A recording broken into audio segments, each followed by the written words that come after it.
செம்பூவே பூவே உன் மேகம் நான் வந்தால் ஒரு வழியுண்டோ சாய்ந்தாடும் சங்கில் துளி பட்டாலும் முத்தாகிடும் முத்துண்டே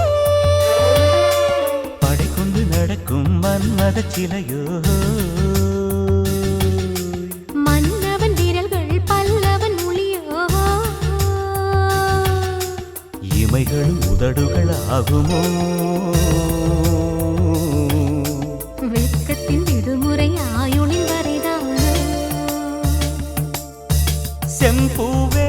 பூவே உன் மேகம் நான் வந்தால் ஒரு வழியுண்டோ சாய்ந்தாடும் சங்கில் துளி பட்டாலும் முத்தாகிடும் முத்துண்டே அந்திச் சூரியனும் குன்றில்